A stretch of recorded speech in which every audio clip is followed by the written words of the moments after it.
a mais um podcast TBT Histórico, onde vamos lidar agora com um pouquinho sobre pós-mundo romano, pós-grande Império Romano.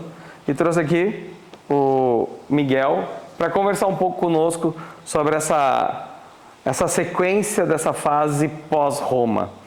Então, os povos germânicos vêm para uma Europa em decadência, vêm para um Império Romano que se dividiu, e esses povos que tinham como figura máxima o seu deus principal, o Thor, que vem toda daquela mitologia nórdica, mostrando o Thor como grande deus de todo aquele panteão, apesar de Odin, e aí nós podemos utilizar os filmes da Marvel como uma base do que seria essa mitologia nórdica. Então eles vêm para um mundo cristão onde eles têm um modo de vida diferente e eles se apaixonam pelo modo romano de ser.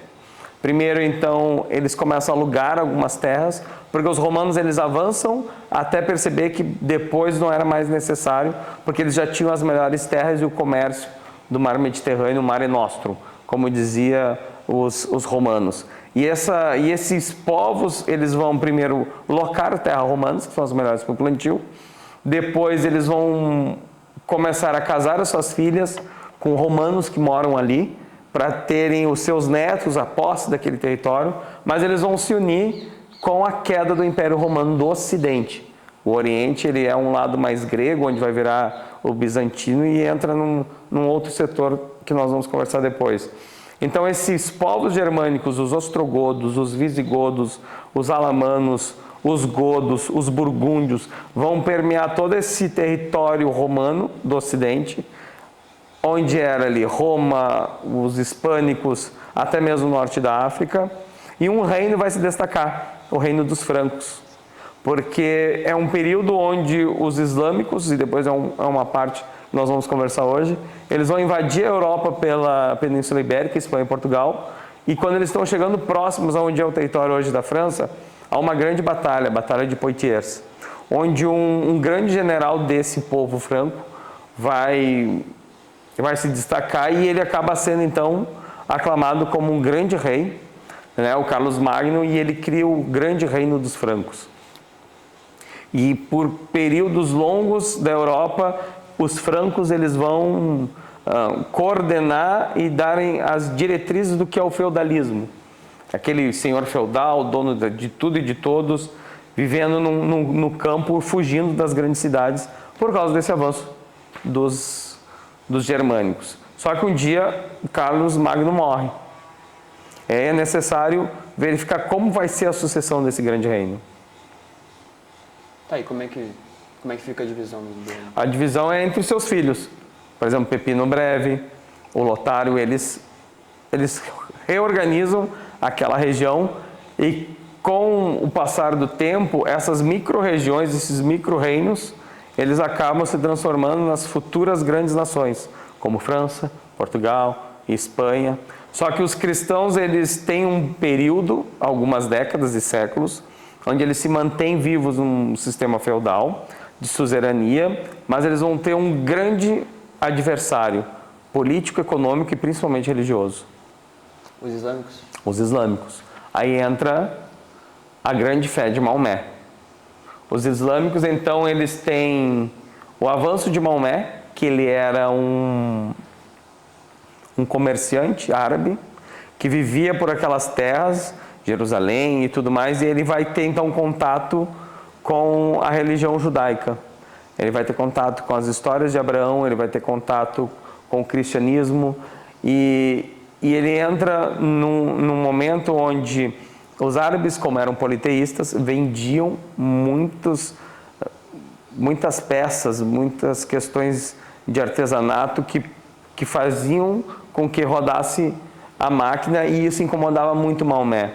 Até que então ele vislumbra um dia a visita de um anjo, porque ele tem apropriado ali o cristianismo e também o judaísmo, e essa visita do anjo Gabriel, segundo Maomé, faz com que ele peça para que ele reúna todos os árabes sob uma bandeira.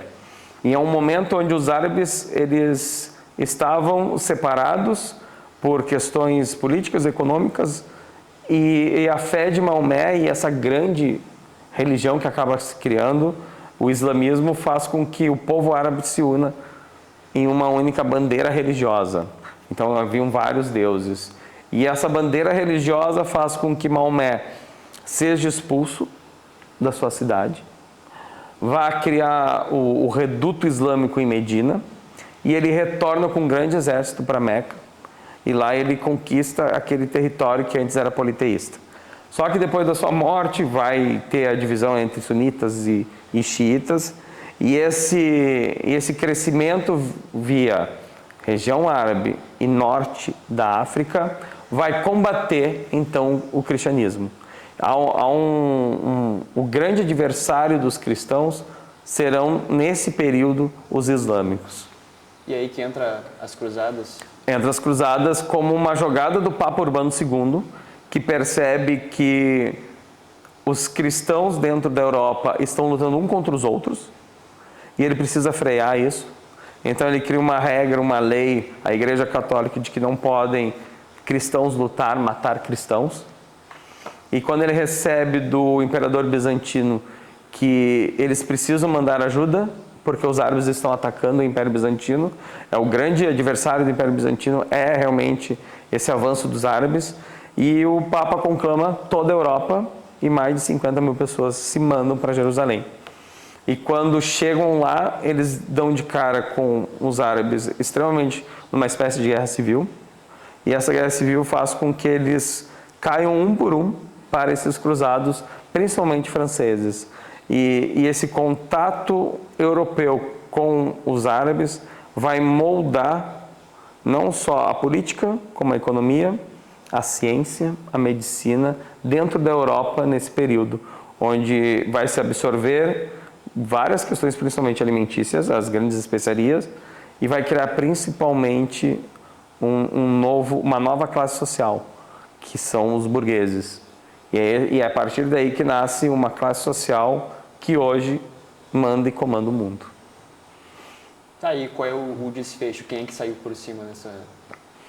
Os cristãos, eles conquistaram os árabes, conquistaram Jerusalém, mataram islâmicos, próprios cristãos, assim como os judeus, crianças, idosos, mulheres.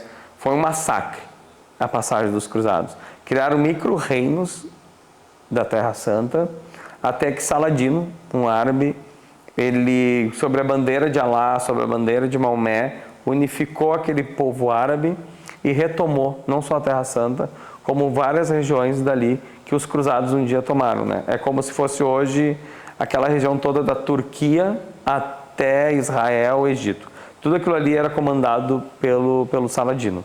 Sim. E aí o desfecho seria então a retomada da Terra Santa pelos árabes, que antes eram os que comandavam, e criou-se então uma nova rota de comércio, onde o próprio Saladino diz para os cristãos que ele vai dar a segurança que eles precisavam para fazer o caminho Terra Santa e Europa, que foi o que organizou todo esse final do feudalismo e passou então para uma era mais moderna. Então é isso, gente. Hoje ficamos por aqui e nos vemos no próximo. Até logo.